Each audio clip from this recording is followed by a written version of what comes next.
What's up, everyone? Fight Zone MMA, and today we're going to be breaking down the UFC welterweight title shot. The UFC welterweight division is officially in chaos again. Honestly, we love to see it. Ever since Leon Edwards lost the belt, divisions have turned into a traffic jam of elite contenders, former champions, undefeated prospects, and one man who might fight you in the parking lot. You all know who that is. So today we're answering the big question: who actually deserves the next welterweight title shot? Not who's loudest, not who tweets the most, not who Dana's favorite is, but who really deserves it based on wins, competition, and timing. Let's break it all down.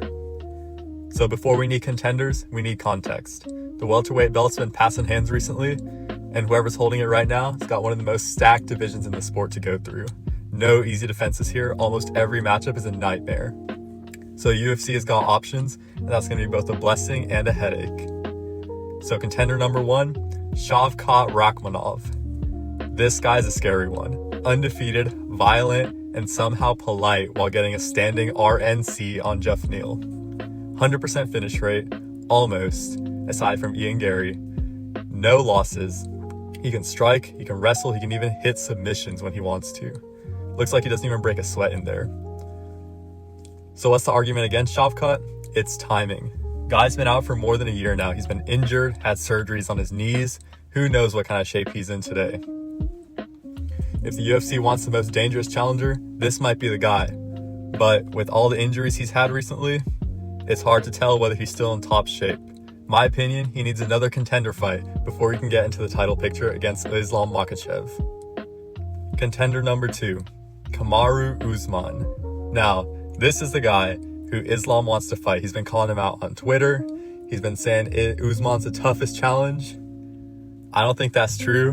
Based on how many other contenders there are in this division, I think Kamaru Usman is probably one of the easiest matchups for Islam Makhachev, considering he's pushing 40. He only has one win in the past, 5 years. But you can never fully count out Kamaru Usman. He's a former dominant champion. He's got elite wrestling, and he's still competitive with the best. This is evidenced by his fight with Joaquin Buckley, which he out-wrestled him for 5 rounds, made him look like a bum. But the reality is, he is 1-3 in his last 4. He's lost 3 out of 4 fights.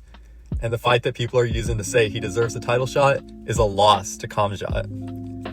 He's got a lot of mileage. Guy's knees don't even work. He's got to walk down the stairs backwards. He can only walk on grass, can't even walk on concrete. Usman is still dangerous, but he's no longer the automatic title challenger he once was. He's going to need another statement win against a young contender to get into the title picture.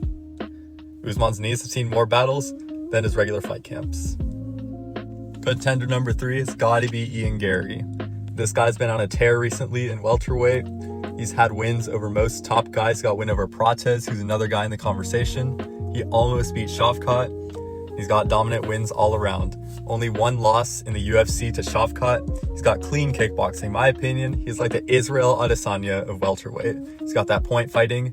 The only thing is, with Ian Gary, he has almost no power in his hands. Never seen the guy get a TKO. Over 50% of his victories are by decision. Against Islam, that seems like a recipe for disaster. Seems like you need someone to put him out in order to win the fight against him. Otherwise, he's going to wrestle you to a decision. And Ian Gary's wrestling, while it's okay, he was out-wrestled by Shavkat, so it doesn't look good for how he's going to fare against Islam in that field. Just based on merit, though, you can't deny Ian Gary's resume. He doesn't have the finishing ability, but he's got extremely clean kickboxing and high fight IQ that could take him to a 5-round decision win. Last contender for the belt is going to be Michael Morales. This guy's a true dark horse of the division. Came up seemingly out of nowhere to get a TKO over Sean Brady, who guys were saying was the guy to beat Islam at welterweight. Now, what makes Michael Morales so good? It's got to be that extremely long wingspan. Guy looks like John Jones out there with how long his wingspan is. Against Sean Brady, he was just so far out of range, Sean couldn't even touch him to get to a takedown. There's also his unorthodox stance. You never see guys stand like that. It's tall man's defense to a whole nother level to defend wrestling as well as striking. Now, is Michael Morales right for the title shot? I don't think so. Michael Morales is a little too green. If you go back from Sean Brady, his resume is not looking the best. He definitely needs another win against a top contender in order to prove himself as ready for the belt. So, who's next for the welterweight title shot? it's gotta be Ian Gary.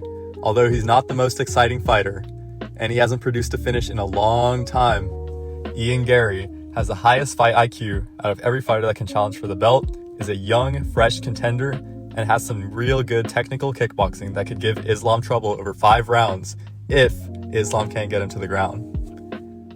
UFC needs to make Islam Makhachev versus Ian Gary.